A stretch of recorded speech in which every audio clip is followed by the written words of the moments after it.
Hola a todos, esto sería lo que yo llamaría un video opcional. En los videos anteriores he hablado de lo que es la regla de la cadena multivariable, dando una justificación que a muchos quizás les habrá parecido poco rigurosa. Por ejemplo, yo consideraba cosas como de este estilo, donde teníamos la derivada de una función vectorial, ¿verdad? Y multiplicábamos por un pequeño incremento en t, ¿verdad? Y nosotros decíamos, bueno, esto lo podríamos cancelar y tenemos un pequeño incremento en la función b. Y algunas personas dirán, esto no es exactamente una fracción, así que en realidad es una derivada y lo estamos tratando de forma incorrecta, ¿no? Y aunque eso es cierto, la intuición que dimos coincide muy bien con el argumento informal que hemos estado manejando. Así que vamos a borrar por ahorita todo esto. Muy bien, vamos a borrarlo. Ahora veremos ese argumento formal que les he estado platicando, ¿verdad? Y solo para recordar más o menos la intuición que hemos desarrollado, nosotros, digamos, teníamos nuestro espacio de, digamos, donde vive la variable t, ¿verdad? Que en esencia es la recta real, muy bien. Y además tenemos una función v, ¿verdad? Que tiene valores vectoriales que nos manda, digamos, esta recta numérica, esta función v, nos manda la recta numérica a este espacio que puede tener varias dimensiones, ¿verdad? El caso quizás más simple sería el plano con 2 dimensiones, podríamos tener el espacio con 3 dimensiones, ¿verdad? En realidad no importa la dimensión. Y luego tenemos una función, digamos nuestra función f, que a este espacio de varias dimensiones lo manda exactamente a la recta a la recta real, ¿verdad? Entonces, este sería nuestro espacio de salidas. Y entonces, en esencia, cuando vemos la composición de mandar t mediante la función v a este espacio de varias dimensiones y luego aplicar f que regresa a una dimensión, tenemos una función que en esencia tiene una variable y una salida, ¿verdad? Entonces, por eso es que nosotros podemos tomar simplemente la derivada ordinaria de esta composición de funciones. Es una función, digamos, tradicional, ¿verdad? De una variable y una salida.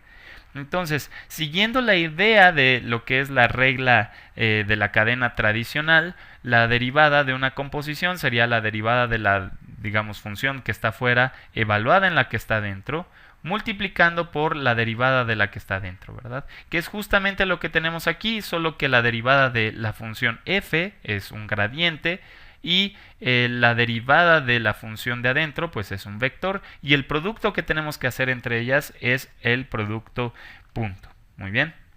Entonces, para poder hacer, digamos, para poder deducir esta fórmula, siempre es bueno partir de la definición tradicional de la derivada, ¿verdad? Y esta definición tradicional, en esencia, es el límite cuando h tiende a 0 y cuando escribimos h, en realidad podríamos estar pensando en un pequeño incremento en la variable t, ¿verdad? Y esto será el límite de una cosa que tiene aquí como denominador h, ¿verdad?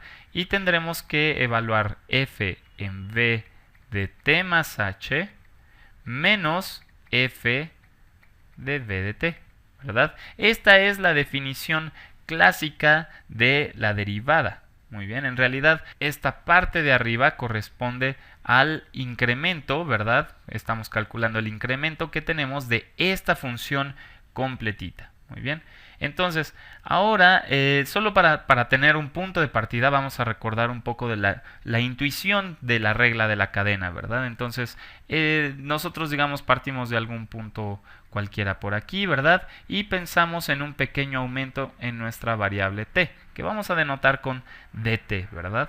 Este pequeño aumento en la variable t nos produce, digamos, un pequeño aumento de nuestra función vectorial v, ¿verdad? Entonces, si aquí tenemos, digamos, a dónde cae este punto bajo la imagen, digamos, bajo la acción de nuestra función v, ¿verdad? Entonces, esto produce algún cambio que podemos denotar como dv, ¿verdad?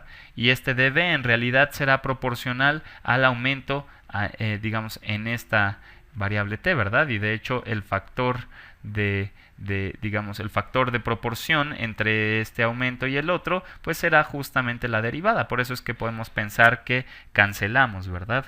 Pero finalmente, este pequeño aumento en, digamos, en la función vectorial v nos produce un cambio en nuestra función f, ¿verdad? Y ese cambio está dado por la derivada direccional en la dirección de este vector de v, ¿verdad? De nuestra función f. Entonces, con esta intuición aquí podemos ver en este paso intermedio que necesitamos calcular la derivada de la función vectorial v. Así que sería un buen punto para continuar, digamos, calculando esa derivada a partir de la definición clásica, ¿verdad? Otra vez tendremos la derivada de nuestra función vectorial v, ¿verdad? Y vamos a calcular la derivada con respecto a t, y esto será el límite cuando h tiende a 0 de v de t más h menos v de t, y todo esto irá dividido entre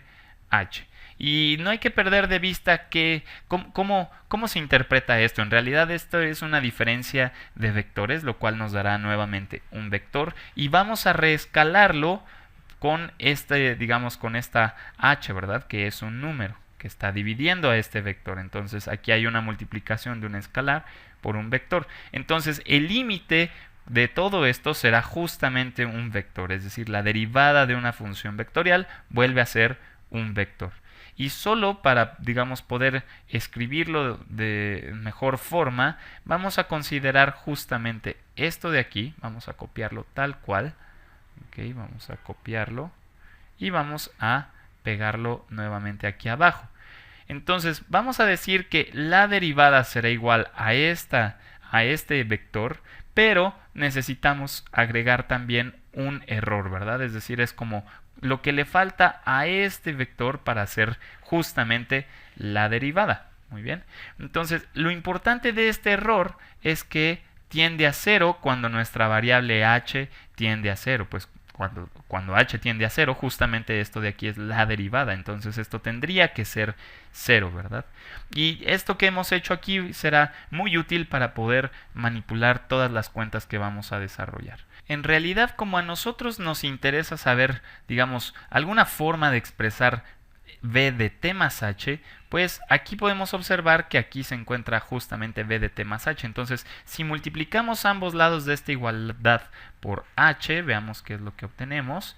Obtendremos h veces la derivada de v con respecto a t, pues será justamente v de t más h menos v de t, ¿verdad? Es justamente este numerador, y que, dicho sea de paso, pues esto es justamente lo que estamos pensando como nuestro cambio en la función v, ¿verdad?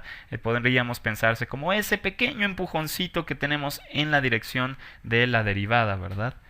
Entonces, por supuesto, este es solo el primer sumando, y además tenemos otro sumando, ¿verdad?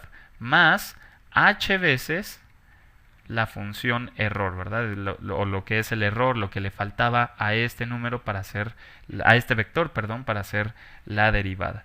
Y nuevamente voy a introducir un poquito de notación. Esto lo voy a denotar como O minúscula de h. Y en realidad esta es una convención, o digamos algo muy común cuando uno está trabajando en análisis matemático, ¿verdad? Porque una función que es O minúscula de h significa que al dividir la norma de esa función entre la variable h, este tiende a 0 cuando h tiende a 0. Entonces puedes observar que h por e de h es O minúscula de h, ya que al dividir esto entre h, sé que suena un poquito como a trabalenguas, pero al dividir esto entre h simplemente nos queda el error, y el error sabemos que tiende a 0 cuando h tiende a 0, ¿verdad? Entonces, pero bueno, solo es un poquito de convención, ¿verdad?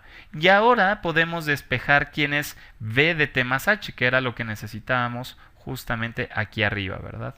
Entonces, v de t más h, simplemente despejando, será v de t, pasando, digamos, sumándolo del otro lado, será v de t más h veces la derivada de v con respecto a t, y luego tenemos menos algo que es O de h. Muy bien, entonces en realidad este menos puede ser más, no importa, en realidad todo esto no es una función, simplemente es la notación, ¿verdad? Estamos diciendo que es algo que se apachurra muy rápidamente a cero cuando h tiende a cero. Muy bien, entonces ahora lo que podemos hacer es regresar a nuestra definición, digamos que queríamos estudiar, justamente esta de aquí, vamos a estudiar esta definición. Muy bien, y vamos a copiarla aquí abajo para poder seguir trabajando con ella.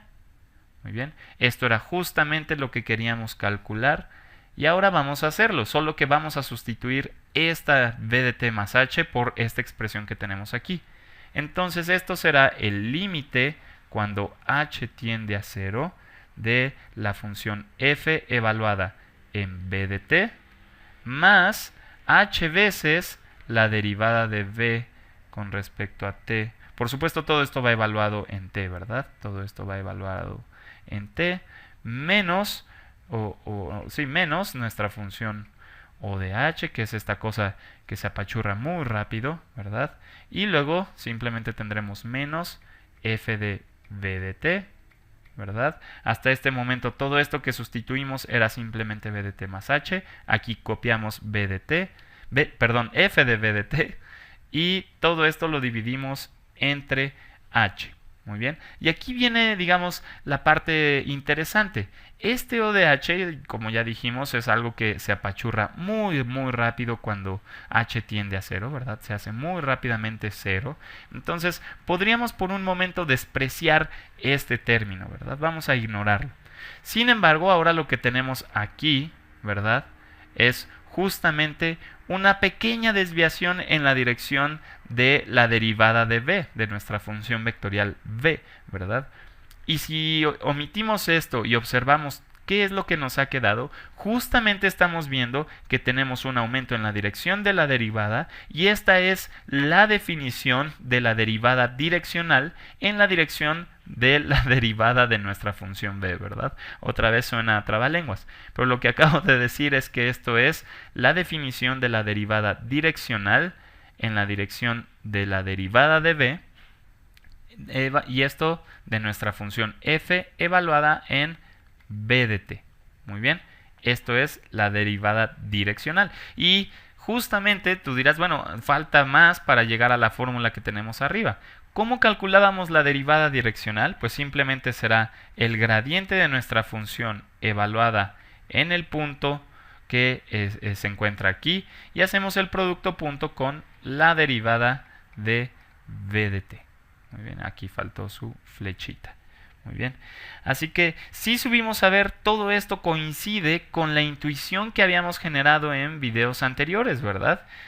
Digamos, hacemos pequeños empujoncitos y en esencia toda la manipulación algebraica que hemos hecho en este video fue para poder expresar este empujoncito, ¿verdad? El b de t más h, y resultó ser el vector original, acá lo teníamos abajo, resultó ser el vector original más un pequeño empujón en la dirección de la derivada de b, y bueno, además tenemos un término O de h que se encoge muy rápido, ¿verdad?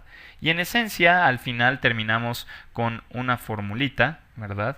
Terminamos con la formulita de las derivadas direccionales. Así que espero que esto satisfaga a los que, digamos, les gustan los argumentos más rigurosos. Y quizás sea bueno ir mencionando que hay una fórmula más general para la regla de la cadena de funciones vectoriales, pero ya llegaremos a ello cuando veamos la conexión entre el cálculo diferencial y el álgebra lineal. Pero por ahora esto es lo que necesitas saber. Nos vemos en el próximo video.